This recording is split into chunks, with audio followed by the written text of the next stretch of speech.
Hello all, my name is कृष्णाक and welcome to कृष्णाक Hindi YouTube channel. So guys, अभी तक हम लोग ने बैग ऑफ वर्ड्स, एनग्राम्स, उसके अलावा वन हॉट इंकोडिंग, ये सारा टेक्निक्स देख लिया था। इन ऑल दिस टेक्निक्स हम लोग ये फोकस कर रहे थे कि कैसे वर्ड टू वेक्टर्स में कन्वर्ट हो सकता है और कितना एफिशिएंटली कन्वर्ट हो सकता है, उसमें एडवांटेज क्या है, डिसएडवांटेजेस क्या है। अब जो टेक्निक हम लोग प्रॉब्ली डिस्कस करने वाले हैं बहुत ही अमेजिंग टेक्निक है और इसका नाम है term frequency and inverse document frequency. इसको हम लोग TF-IDF टेक्निक भी बोलते हैं।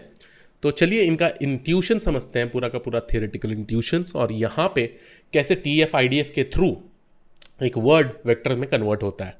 तो क्विकली मैं मेरा स्क्रीन शेयर करता हूँ। तो यहाँ पे हम लोग ने एक डेटा सेट लिया है। After doing all the text pre processing, मेरे सेंटेंस 1 में है गुड बॉय, मेरे सेंटेंस 2 में है गुड गर्ल, और सेंटेंस 3 में है बॉय गर्ल गुड। ठीक है। जो TF-IDF है इसमें दो कंपोनेंट होते हैं, एक होता है टर्म फ्रीक्वेंसी और एक होता है इनवर्स डॉक्यूमेंट फ्रीक्वेंसी। अब टर्म फ्रीक्वेंसी का फॉर्मूला हम लोग ने यहां पे लिखा हुआ है, number of repetition of words in sentence divided by number of words in sentence. ठीक है। और इनवर्स डॉक्यूमेंट फ्रीक्वेंसी का है log to the base e, number of sentences divided by number of sentences containing the word.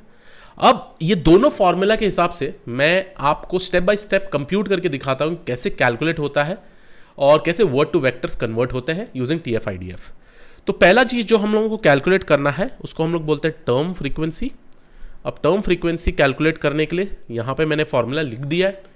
तो यहां पे हम लोग sentence S1, S2, S3 sentence ले लेंगे। ठीक है।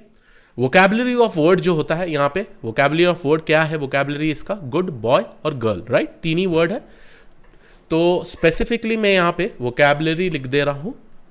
वोकैबुलरी जो मेरा वोकैबुलरी है, गर्ल, बॉय और गुड। ठीक है। तो ये मेरा वोकैबुलरी है। तो इस वोकैबुलरी के हिसाब से मैं यहाँ पे लेफ्ट में लिख देता हूँ। तो आप यहाँ पे देखिए, गुड, बॉय, गर्ल। ठीक है। अब इस वोकैबुलरी के हिसाब से मैं क्या करने वाला हूं, मैं यहां पे कैलकुलेट करूंगा लाइक ये सेंटेंस 1 को कैसे वेक्टर में कन्वर्ट होगा, मतलब टर्म फ्रीक्वेंसी के हिसाब से क्या वैल्यूज आएंगे, टर्म फ्रीक्वेंसी के हिसाब से सेंटेंस 2 में क्या वैल्यू आएंगे, और टर्म फ्रीक्वेंसी के हिसाब से सेंटेंस 3 में क्या वैल्यू आएंगे। तो टर्म अब चलिए सेंटेंस 1 का पकड़ते हैं। तो ये गुड जो है, जो गुड है, ये क्या में कन्वर्ट होगा। अब गुड को कैलकुलेट करना है और term frequency for every word को हम लोगों को कंप्यूट करना होता है। तो number of repetition of words in sentence, तो ये वाले वर्ड में आप देखिए कितने बार रिपीटेशन हो रहा है गुड का, राइट, एक ही बार हो रहा है, राइट। तो एक बार हो गया, उसके बाद divided by number of words in sentence, तो टोटल नंबर ऑफ वर्ड्स कितना है इसमें, 2 है, राइट। तो term frequency of good in sentence 1 is nothing but 1/2। ठीक है। Similarly term frequency of the next word that is boy in sentence 1 कैसे calculate होगा, बॉय कितने टाइम प्रेजेंट है इस सेंटेंस में, एक time, total number of words कितना है सेंटेंस में, 2 है ना। तो बॉय के केस में भी यहां पे आप देख रहे हैं कि 1/2 कैलकुलेट हो जाएगा। ठीक है। अब सिमिलरली हमारा जो थर्ड वर्ड है गर्ल, राइट, अब गर्ल के केस में यहां पे देखिए सेंटेंस 1 में कुछ नहीं है, गर्ल है ही नहीं। तो number of repetition of word in the sentence, तो गर्ल नहीं है तो 0 होगा, तो 0 by anything is nothing but 0। ठीक है। सिमिलरली सेम स्टेप मैं S2 के लिए करूंगा जहां पे टर्म फ्रीक्वेंसी कैलकुलेट करूंगा for each and every word. अब यहां पे गुड कितने टाइम प्रेजेंट है, एक ही टाइम प्रेजेंट है। टोटल नंबर ऑफ वर्ड्स कितना है सेंटेंसेस में, 2 है, तो यहां भी 1/2 होगा, राइट। उसके बाद नेक्स्ट वाला इसमें बॉय है, बॉय तो है ही नहीं इधर, ठीक है, तो ये हो जाएगा 0। अब गर्ल के केस में क्या होगा, गर्ल के केस में यहाँ पे 1 है, नंबर ऑफ वर्ड्स 2 है, तो यहां भी 1/2 होगा। ठीक है। सिमिलरली सेंटेंस 3 के केस में क्या होगा, अब सेंटेंस 3 के केस में यहां पे बॉय प्रेजेंट है। फर्स्ट ऑफ ऑल गुड के हिसाब से कंप्यूट करेंगे, गुड, अब गुड 1 प्रेजेंट है, टोटल नंबर ऑफ वर्ड्स कितने हैं, 3 है, तो अब यहां पे इंस्टेड ऑफ 1/2 यहां होगा 1/3। ठीक है। बॉय एक टाइम प्रेजेंट है, नंबर ऑफ वर्ड्स कितना है, 2 है, तो 1/2, ये भी होगा आपका 1/2, sorry 1/3, total number of words आपका 1/3 है ना, तो यहां भी होगा 1/3 और 1/3। तो ये हो गया आपका टर्म फ्रीक्वेंसी, और टर्म फ्रीक्वेंसी हर एक वर्ड के लिए हर सेंटेंस में कैलकुलेट हुआ जाता है। ठीक है। तो ये आपका मिल गया टर्म फ्रीक्वेंसी। अब जो नेक्स्ट वाला चीज कंप्यूट करना है उसको हम लोग बोलते हैं IDF, इनवर्स डॉक्यूमेंट फ्रीक्वेंसी। अब ये दोनों को इसको कैलकुलेट करना है। टर्म इनवर्स डॉक्यूमेंट फ्रीक्वेंसी का फॉर्मूला मैंने ऊपर लिख दिया है इधर। ठीक है। अब इनवर्स डॉक्यूमेंट फ्रीक्वेंसी वर्ड्स के लिए कैलकुलेट होता है, ठीक है, हर वर्ड्स के लिए कैलकुलेट होता है। चलिए अब इसको कंप्यूट करेंगे। वर्ड्स कितने हैं यहाँ पे? गुड, बॉय जो वोकैबुलरी वर्ड्स है, गर्ल, राइट। अब इनवर्स डॉक्यूमेंट फ्रीक्वेंसी हर एक वो वोकैबुलरी के लिए एक बार कंप्यूट होता है और वही चीज यूज होता है हर जगह, ठीक है। क्योंकि आप देखिए इसका फॉर्मूला देखिए, log to the base e number of sentences है, number of sentences divided by number of sentences containing the word, ठीक है। अब गुड अगर मैं बात करूं, ठीक है, गुड कितने नंबर ऑफ सेंटेंसेस है टोटल, पहला लॉग बेस ई लिख देते हैं। नंबर ऑफ सेंटेंसेस कितने हैं यहाँ पे? 3 सेंटेंस है, 1 2 3, ठीक है, 3 यहाँ पे लिख दिया, ठीक है। अब गुड कितने सेंटेंसेस में प्रेजेंट है? Number of sentences containing the word good 1 2 3, तो ये भी log to the base E 3 divide by 3 हो जाएगा। इसका वैल्यू क्या आएगा? 0 आएगा। चलिए बॉय के केस में देख लेते हैं, लॉग बेस ई। अब आपको पता है नंबर ऑफ सेंटेंसेस 3 है, बट कितने सेंटेंसेस में अवेलेबल है? 2। देखिए बॉय हर एक सेंटेंस में अवेलेबल नहीं है, राइट। यहां पर 1 है, यहां पर 1 है, तो 2 होगा, राइट। तो आप इसको कंप्यूट कर सकते हैं। उसके बाद लॉग बेस ई, ये भी 3/2 होगा क्योंकि गर्ल एक सेंटेंसेस में अवेलेबल नहीं है। अब जो आपका फाइनल TF-IDF होगा वो होगा इन दोनों का मल्टीप्लीकेशन। जब आप इन दोनों को मल्टीप्लाई करेंगे, ये दो टर्म को मल्टीप्लाई करेंगे, तब आपका मिलता है TF-IDF, ठीक है। इसका मैं एडवांटेज डिसएडवांटेज डेफिनेटली बात करूंगा, but at the end of the day ये वर्ड्स जो है एक एफिशिएंट वेक्टर्स में कन्वर्ट हो जाएंगे और इन वेक्टर्स का एडवांटेजेस और डिसएडवांटेजेस अलग अलग चीजें हैं। एडवांटेजेस तो बहुत सारे हैं, ठीक है, तो उसके बारे में मैं डिस्कशन करूंगा। जो आपका फाइनल TF-IDF होगा, अब फाइनल TF-IDF होगा, इसको हम लोग कंप्यूट करेंगे। अब जैसे मैंने बोला ये मल्टीप्लाइड बाय ये, ठीक है। तो अब मैं फिर से उसको इस पहले के फॉर्म में लिख देता हूं। ये मेरा हो गया S1, ये मेरा हो गया S2, ये मेरा हो गया S3, ठीक है। जो वोकैबुलरी वाले वर्ड्स हैं मेरे, वो हो गया good, boy, girl.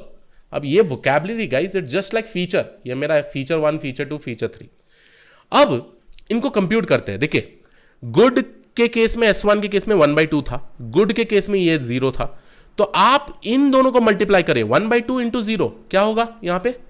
1/2 into 0 is nothing but 0, ठीक है, सेंटेंस 1 के केस में। अब सेम सेंटेंस 1 के केस में boy into this IDF of 0, IDF of boy, ठीक है। तो यहां भी क्या हो जाएगा आपका? कंप्यूटेशन करिए आप, ठीक है। 1/2 multiply by log base e 3/2, right. तो यहां पे जो आपका कैलकुलेशन हो जाएगा वो क्या होगा? 1/2 multiply by log base e 3/2, ठीक है। अब गर्ल के केस में क्या होगा? गर्ल के केस में आपका same sentence 0 multiplied by this, तो इसका वैल्यू भी 0 हो जाएगा, ठीक है। ये हो गया आपका सेंटेंस 1। इसका मतलब जो सेंटेंस 1 गुड बॉय था वो कन्वर्ट होता है वेक्टर्स में इस फॉर्मेट में, राइट। एफिशिएंट है, राइट। और आपको अब इस बार 1s and 0s नहीं आ रहा है, कुछ और नंबर आ रहा है, ठीक है। 1s and 0s नहीं आ रहा है, कुछ और नंबर आएगा, क्योंकि ये जब आप कंप्यूट करेंगे ना कुछ डेसिमल्स के फॉर्म में आएगा, ठीक है। अब S2 में केस में क्या होगा? सेंटेंस 2, ठीक है। सेंटेंस 2 के केस में क्या होगा? गुड के केस में 1/2 मल्टीप्लाइड बाय 0, तो ये भी 0 हो गया, ठीक है। बॉय के केस में क्या होगा? Boy 0 multiplied by this, it will be again 0। अब गर्ल के केस में क्या होगा? 1/2, तो 1/2 multiplied by log base e 3/2, ठीक है। तो यहां आपका आ गया सेकंड वाला वेक्टर। अब S3 के केस में क्या होगा? सेंटेंस 3 1/3 मल्टीप्लाइड बाय 0, तो ये फर्स्ट वाला 0 हो गया, राइट।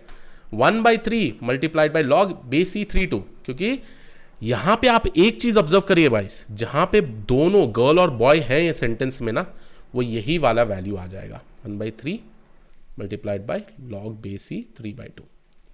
तो ये हो गया आपका पूरा का पूरा वेक्टर कन्वर्ट, राइट। अब ये वेक्टर कितना एफिशिएंट वेक्टर है देखिए आप, पहले जैसा नहीं है बैग ऑफ वर्ड्स में सिर्फ 0s और 1s आता था, राइट। 0s और 1s आता था। मैं फिर से इसको ना अच्छे तरीके से लिख देता हूं सो दैट आपको कंफ्यूजन ना हो, क्योंकि यही आपका पूरा का पूरा आपका इनपुट फीचर्स हो जाएगा, ठीक है। तो जो मैंने कंप्यूट किया था मैं यहां पे लिख देता हूं 0 0 0 1/2 लॉग बेस ई 3/2, और ये भी 0, ये भी 0, और यहां पे आ जाएगा 1/3 लॉग बेस ई 3/2, और सेम चीज 1/3 लॉग बेस ई 3/2, और ये हो गया आपका पूरा का पूरा इनपुट डेटा, ठीक है। ऐसे वेक्टर्स में ये कन्वर्ट हो गया है। कितना अच्छी तरीके से आप यहाँ पे क्लियरली देख पा रहे हैं, ये आपका हो गया वेक्टर्स। ठीक है, और फाइनली आपको तो आउटपुट फीचर तो रहेगा ही, यहाँ पे 1 0 1 जो भी रहेगा, बाद में आप ये वेक्टर्स में कन्वर्ट कर लेंगे, उसके बाद आप इसको मशीन लर्निंग एल्गोरिथम से ट्रेन कर पाएंगे। बैग ऑफ वर्ड्स के केस में क्या होता था, इधर जीरोज और वंस होते थे बाइनरी बैग ऑफ वर्ड्स के केस में, है ना। अब ये है पूरा का पूरा एक efficient way of converting words into vectors. चलिए अब इसके एडवांटेज डिसएडवांटेज समझते हैं, क्योंकि एडवांटेज डिसएडवांटेज समझना काफी ज्यादा इंपॉर्टेंट है। तो यहां पे हम लोग समझेंगे what are the advantages and disadvantages. ठीक है, तो पहला एडवांटेज है it is simple, it is intuitive, right. At least intuitive तो है, सिंपल भी है, राइट। कितना आराम से आपने टर्म फ्रीक्वेंसी कैलकुलेट किया, इनवर्स डॉक्यूमेंट फ्रीक्वेंसी कैलकुलेट किया, दोनों को मल्टीप्लाई किया और आपको फाइनली आपके वेक्टर्स मिल गए। सेकेंड जो इंपॉर्टेंट एडवांटेज है वो होता है इसका भी फिक्स साइज है इनपुट्स, राइट। इसका इनपुट जो है फिक्स साइज है, that is nothing but it is equal to the vocab size. तो ये वाला कंडीशन भी ट्रू है। जो थर्ड वाला मेजर एडवांटेज है जो काफी ज्यादा इंपॉर्टेंट है, यहां पे the word importance is given. अब जब भी मैं बोलता हूं word importance is getting captured और गिवन, उसका मतलब सिमेंटिक मीनिंग गेटिंग कैप्चर्ड। ठीक है, अब आप यहां पे देखिएगा, सेंटेंस 1 सेंटेंस 2 सेंटेंस 3 में फोकस करिए। सेंटेंस 3 जो है बॉय गर्ल गुड, अब ये गुड जो वर्ड है हर एक सेंटेंस में अवेलेबल है, तो ये हर एक सेंटेंस को डिस्टिंग्विश नहीं कर रहा है, क्योंकि हर एक सेंटेंस में ये अवेलेबल है गुड वर्ड। बट सेंटेंस 1 कैसे डिस्टिंग्विश होता है, क्योंकि यहां बॉय के बारे में बात कर रहे हैं। सेंटेंस 2 में क्यों डिस्टिंग्विश होता है, क्योंकि यहां गर्ल के बारे में बात कर रहे हैं। सेंटेंस 3 बॉय और गर्ल दोनों के बारे में बात कर रहे हैं। तो अगर आप यहां पे वेक्टर्स देखेंगे, राइट, अगर आप यहां पे वेक्टर्स देखेंगे, और यहां भी मैं मिस कर दिया था 1/2 log base e 3/2, तो यहां पे अगर आप वेक्टर देखेंगे, सेंटेंस 1 में बॉय काफी ज्यादा इंपॉर्टेंट वर्ड है, इसीलिए कुछ वेक्टर का वैल्यू है। सेंटेंस 2 में गर्ल इंपॉर्टेंट है, इसलिए कुछ वेक्टर का वैल्यू है। सेंटेंस 3 में बॉय और गर्ल दोनों इंपॉर्टेंट वैल्यू है, इसलिए यहां पे उसका एक स्पेसिफिक वैल्यू है। तो इसके चलते यहां पे जो वर्ड का इंपॉर्टेंस है वो कैप्चर हो रहा है, काफी ज्यादा इंपॉर्टेंट है। पहले जो वर्ड का इंपॉर्टेंस था वो कैप्चर होता था बैग ऑफ वर्ड्स में वंस एंड जीरोस के फॉर्म में, वंस एंड जीरोस के फॉर्म में, बट एटलीस्ट आप यहां पे सेंटेंस 2 से सेंटेंस 3 में कंपेयर कर पाएंगे और बोलेंगे भाई यहां पे गर्ल पे ज्यादा फोकस है, यहां पे दोनों बॉय और गर्ल में ज्यादा फोकस है, क्योंकि इसका जो वैल्यू है ये ज्यादा या कम हो सकता है इसके थ्रू। बैग ऑफ वर्ड्स में वैल्यूज वो आइदर वन और जीरोस, राइट, 1 रहता है मतलब वो वैल्यू है, बट दूसरे सेंटेंस के साथ कंपेयर करेंगे तो वेक्टर्स ऑलमोस्ट सिमिलर ही रहता है ना, बट इस केस में आपको डिफरेंट वैल्यूज मिल रहा है। ठीक है, TF-IDF के थोड़े डिसएडवांटेजेस भी है, यहां भी स्टिल स्पार्सिटी एग्जिस्ट, स्पार्सिटी स्टिल एग्जिस्ट। ठीक है, और दूसरा जो डिसएडवांटेज है आउट ऑफ वोकैबुलरी, यहां भी वो प्रॉब्लम एग्जिस्ट करता है जिसको हम लोग बोलते हैं आउट ऑफ वोकैबुलरी।